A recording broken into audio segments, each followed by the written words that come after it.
Hey guys, I'm Fancy. And I'm Colleen. And this is Murder by Design.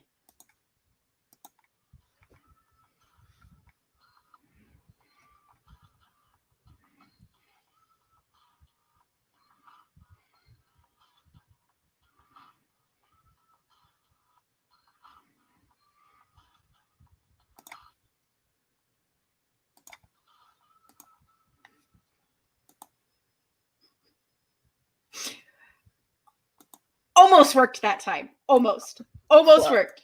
Close. I forgot to add to stream. We're going to get this right one day. This is really going to happen. Eventually, this is going to happen right. I swear to you, it's going to happen right eventually. So at least you guys could hear it that time, I'm sure. I heard it. Yeah, exactly. So, yeah. Oh, no, stop. I swear to you guys. No, technology is not our friend. Not our friend. Let me tell you, it does not like us at all. So, anyway, Colleen, you want to go ahead and introduce us tonight and tell everybody what we're talking about? Yes. So, welcome back, guys. It's another one of our Monday Night Lives. We are going to be talking about kind of a wrap-up of the Lauria Bible and Ashley Freeman case, because we did our first two episodes on the case itself and then the investigation and kind of leading up to where we are now. And in the last, since July, August, there has been new information that has come out. And some of it is unfortunate.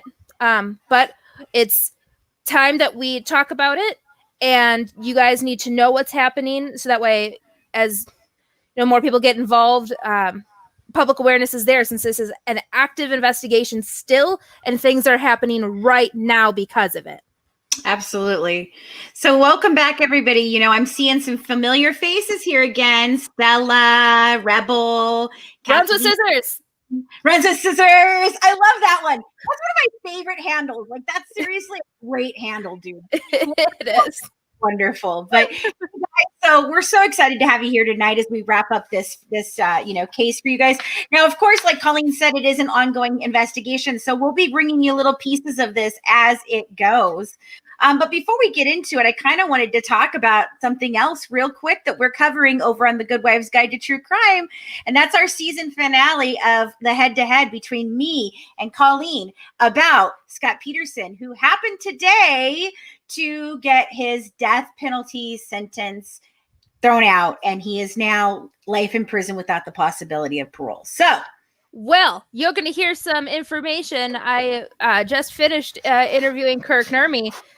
Make sure you guys check him out Thursdays for his Kirk's Court over on Get Vocal. Yes.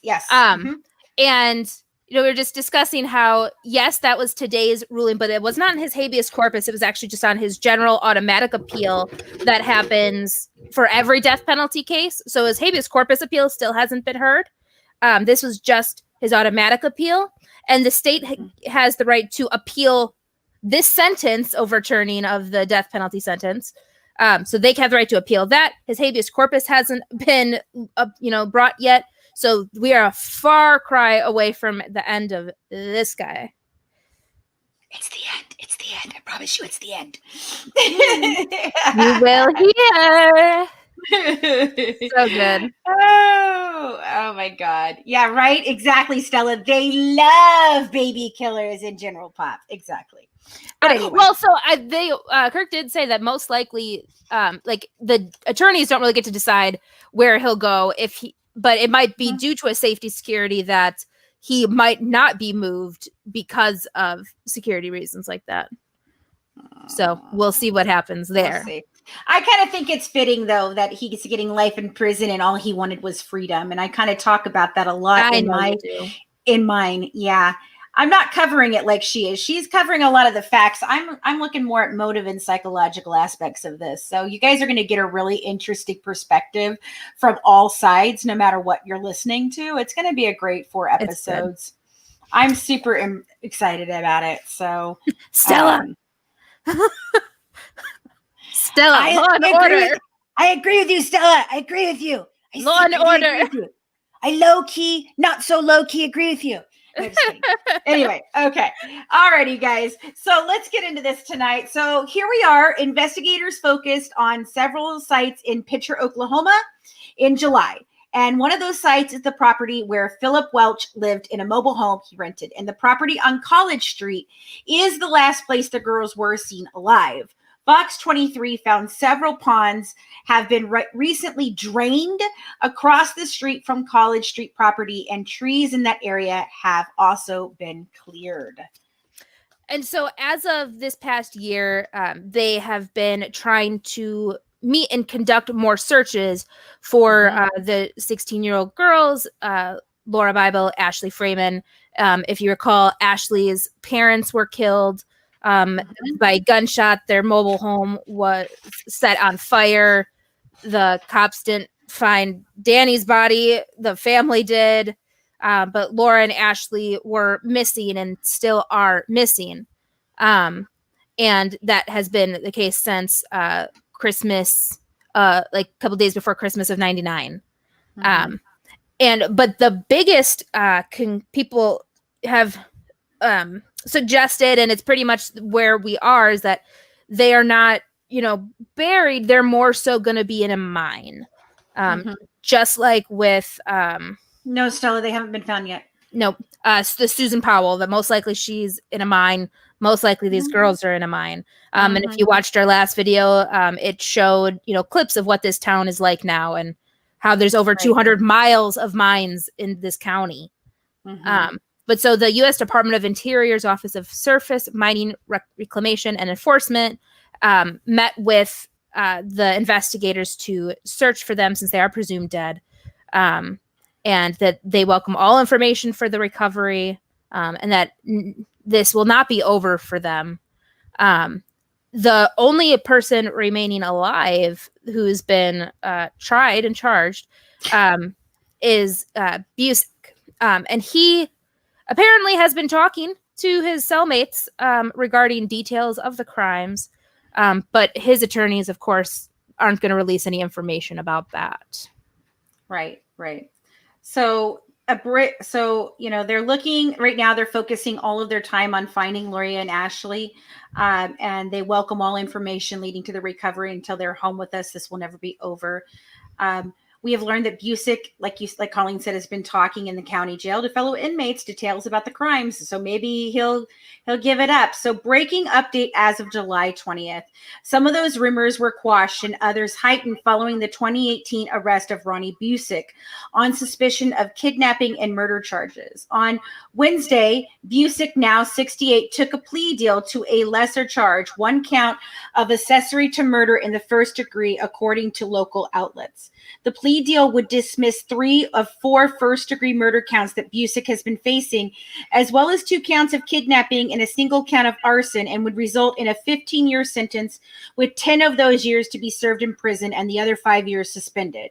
He committed to helping investigators find the teen's remains as part of his plea, and Busick will serve 15 years in prison if the girl's remains are not found, but only 5 if he can assist investigators in finding them before August 31st. And that day is ticking away.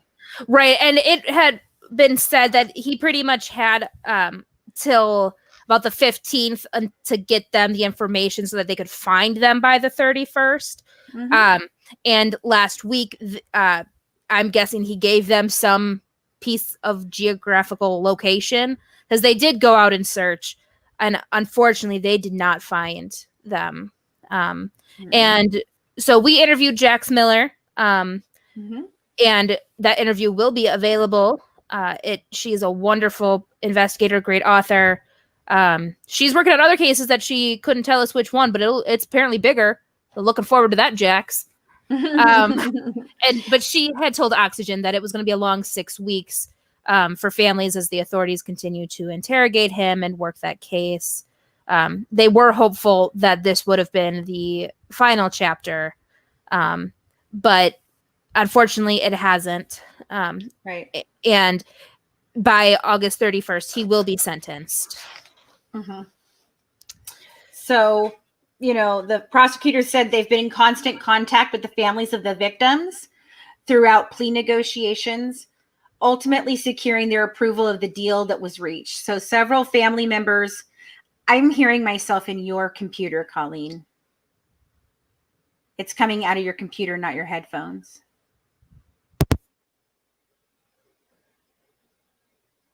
Okay, but I can't hear you now. Now you're muted. Better? Let me see if I can hear. Yeah, much better. Great. Okay. Oh. Can you not hear me now? Okay. Weird. Can you hear me now? Can you hear me? Yeah. Can you hear me? No, you can't hear me. I can't hear you. Technical difficulties. You're muted again. No, I can't hear you now. Now I can hear you. Can you hear me? But now I hear me again. One more time. Can you hear me? Can you hear me now? I can hear you. Okay, it's perfect now. Okay. So, the prosecutors have said that they've been in constant contact with the families of the victims throughout plea negotiations, ultimately securing their approval of the deal that was reached. Several family members, including Laura's mother, Lauria Bible, was present at the hearing, and when the judge asked if anybody had any objections to the terms of the plea deal announced in court, no one spoke out against it. I think the hard part of this is obviously 3 of the 4 counts being dropped, the arson being dropped, and then this is just an accessory. But it is, from the details that we do have, he wasn't the person who was the ringleader of this. One of the men who passed away was. Right. And I imagine what I imagine that the main goal here is to try to bring the girls home. Right. So I think they needed to make some sort of deal with him for him to be able to. Right. Because he is older, he's old. And so I am, especially, as time goes on, obviously this case happened in 99. The Bibles are still alive and they just want to bring their daughter home. And so Laura's mom actually did post on Facebook when the deal was made. And it's long, but I want to read it to you because it is important. So this is her words, quote, "This may be long, but necessary. Just hear me out, okay? In the big picture, everyone is entitled to their opinion, and it is simply that. For 2 days now, we have had so much love and support, but we've had an equal amount of anger. I know I shouldn't read everything, but reading everything has helped us tremendously. I have lurked on every post and article I can find for years. We have been in the New York Times, Washington Post, and many other local, regional, and syndicated media sources this week, and it's been brutal. We do not love this plea. However, as I have stated before, we know the facts. The public knows only the facts given by media or from this page, so on Facebook. Those percentages of knowledge are vastly different. We want to bring our girls home. We are not negotiating this slap on the wrist because the law isn't being upheld, because the judicial system is corrupt, or for the multitude of other opinions I've read. We are not making a deal with the devil. For months, we have been working for ways to come up with the best outcome for us. It has come to lots of sleepless nights, heated discussions, tears, anger, feelings of guilt, confusion, and every other gut-wrenching feeling that none of you can ever imagine. Making these decisions is something I hope none of you have ever have to face." And then she says, "Let's talk about the box. The box did not solve this case." That's the box that the new sheriff found in his office that nobody had seen, if you guys don't know what that is. But she says, "Let me repeat this once for the ones in the back. The box did not solve this case. That was not the most accurate headline on media reports a few years ago that still haunts us. We knew the information in the box long before. Was there useful stuff in it? Of course there was. Is that where these men's names come from? No. Gary and Tammy have worked their butts off on this case, and that box doesn't get the credit for this. Stop referring to the box. It did not help or hinder. It just existed. There was no conspiracy about the placement or timing. I've read multiple people saying they gave us information and we didn't listen. That's just not true. If someone says we didn't listen, it's simply because the information given had already been fact-checked or it did not come close to meeting anything we already knew. So many seem to know exactly where the girls are, but being a couch CSI has not brought them home.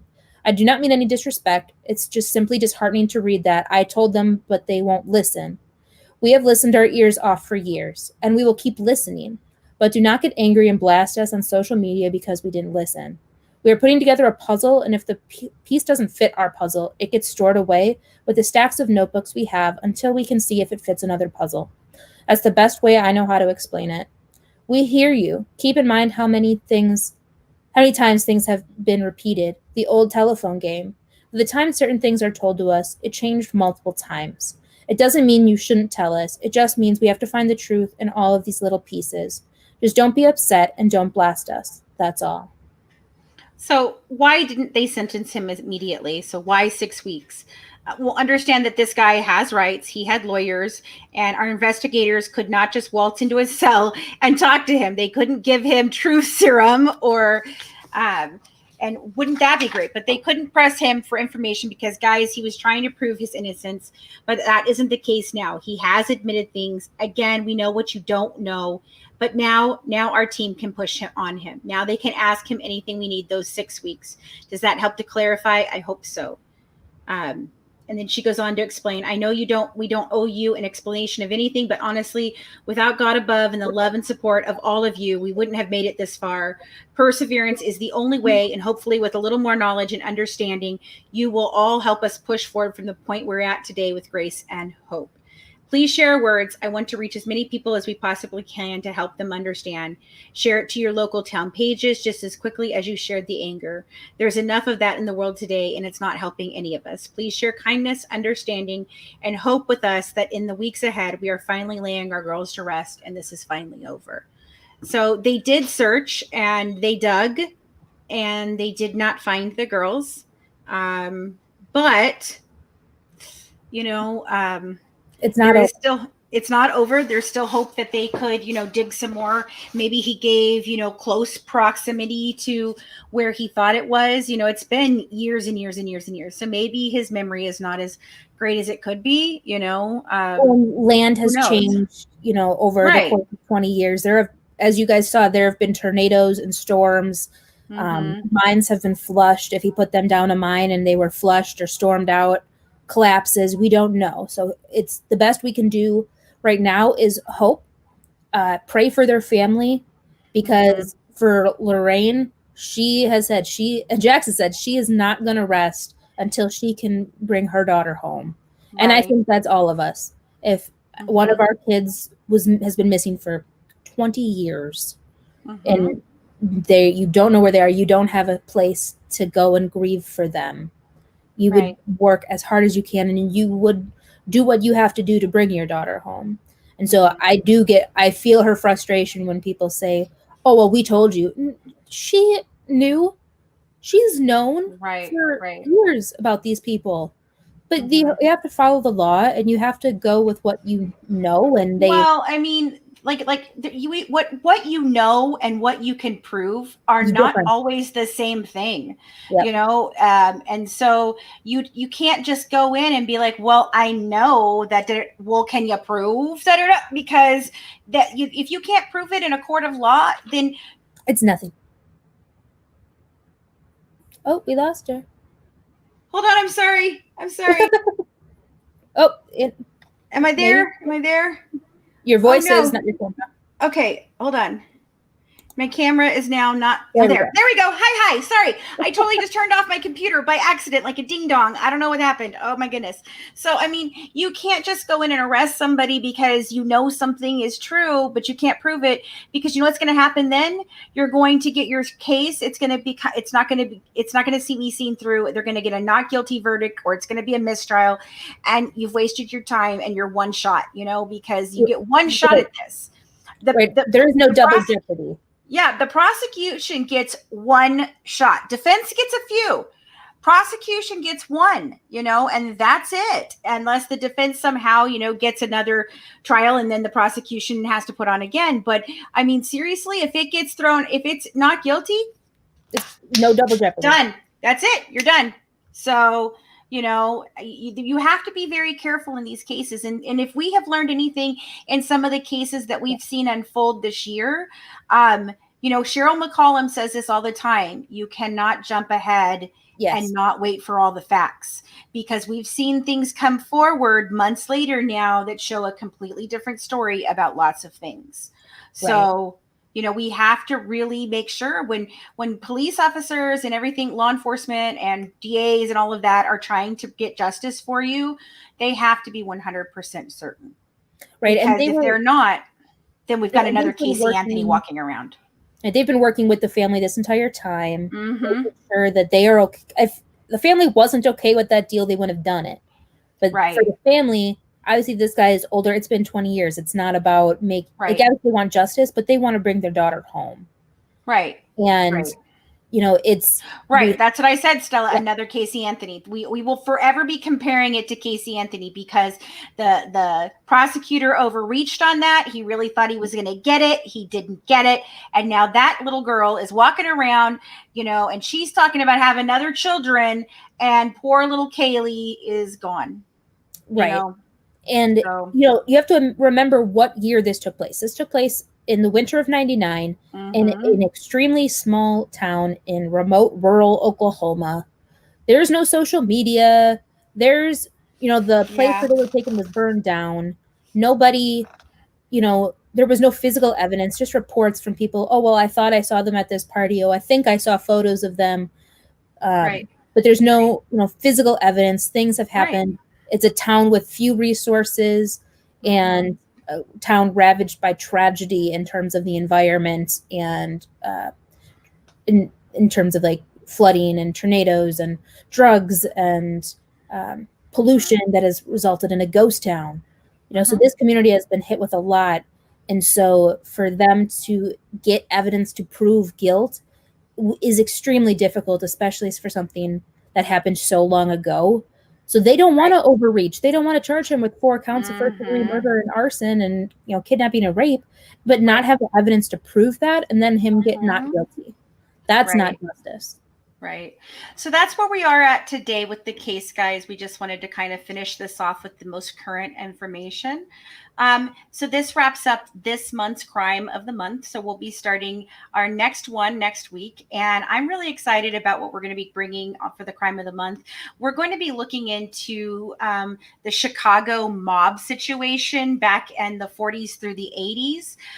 We had a distinct pleasure of interviewing former FBI agent Elaine Smith. She was wonderful, and she was one of the women who actually brought down Mr. Ito. And so an unbelievably incredible story of a woman, coming into the FBI in a time period that women didn't work in the FBI, and she was given something that they thought, oh, this is unsolvable. We'll just give it to Elaine. And she brought it down, and she flipped them and turned them into informants and brought the whole thing spinning on ahead. And then she went and wrote, all kinds of rules and laws and helping with money laundering situations after that. So she's an incredible woman. We're going to have that interview along with us covering that for the crime of the month of September. And this week, I'm really, really excited for our Friday night live. We are talking with a new guest, Catherine Ramsland, and she has written something like 60 books on true crime, but her most popular case that she worked is Dennis Rader, BTK. And so we're going to have her on Friday night, and then we'll probably be working a little bit on that case to bring some stuff to it. But we are currently in the works right now on a full series of serial killers around the world that Colleen and I and Tori will be working on. We're going to try, that's what this is for back here. I'm starting to get my studio together because we're going to try and do a full studio production, guys, really awesome, high quality stuff on that series. So it may take us a little while to get to it, but we are really excited about it. And like we said, we are wrapping up the Good Wives Guide to True Crime with Scott Peterson head to head. And then in October, we'll be back with a brand new podcast. We'll still be here every week on Mondays and Fridays. But on our podcast, we'll be back in October with a brand new podcast called Gone Cold with the Good Wives and Todd Matthews. If you don't remember who Todd Matthews was, he was on our podcast earlier in the year, and he is the former director of NAMIS, which is a national database for missing and unsolved cases. So unbelievably cool stuff. Our season 2 is already wrapping up. I can't believe we hit our 50th episode. I know. Like I can believe it. It's it's been a lot of work, but it's still like wow, we really did it. We really did it, and we're really going forward because we have an amazing third season already planned. We're working on that. We'll be coming back in January on the Good Wives Guide to True Crime with a bunch of new stuff. But in the meantime, we have a lot of things going. And we're even starting, me and Tori are going to be doing a entertainment podcast, which is going to be amazingly fun. I'm so excited about it. We'll have some pop culture, some true crime, some history, some cooking, some entertainment. I mean, it's going to be all kinds of cool stuff. So it's going to be fun. Right. We're always busy, guys. Literally always. Right. Always. Well, anyway, thanks so much, for tuning in and dishing good true crime with the Good Wives and Murder by Design. Don't forget to join our Patreon member club at patreon.com/truecrimewives to get exclusive mini episodes, inside documents, and pictures from the case, live YouTube discussions, our exclusive discussion group on Facebook, and get some amazing Good Wives merch. And follow us on Twitter and Instagram at True Crime Wives.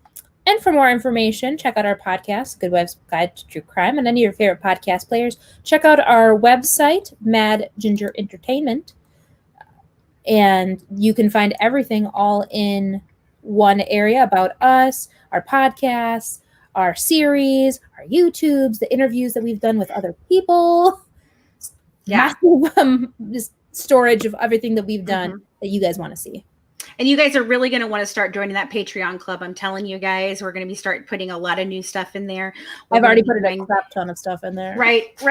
And we're also going to be doing more exclusive interviews and things inside of there. In fact, with our head-to-head on Scott Peterson, Colleen is doing her interview with Kirk Nurmi, and it'll be in our Patreon account. And I am doing one with Joseph Scott Morgan on the case, and it'll also be in the Patreon. So you guys are going to want to join, and just to let you know that along with our super chat, along with our PayPal that you can always send us anything. That's how we make our living with this, guys, because everything is volunteer status at this point. We put in a lot of time, money, and effort to it. So anything that you feel, you want to donate or grab some of our merchandise or any of those things, it always just helps us out, guys. Really, and remember remember our hashtag Love Wins is out there. Our I Survived the Daybell Rapture 2020 is out there. So you guys need to really, really, look into all those cool things. Thank you, Avalon. That is so sweet. Thank you so much.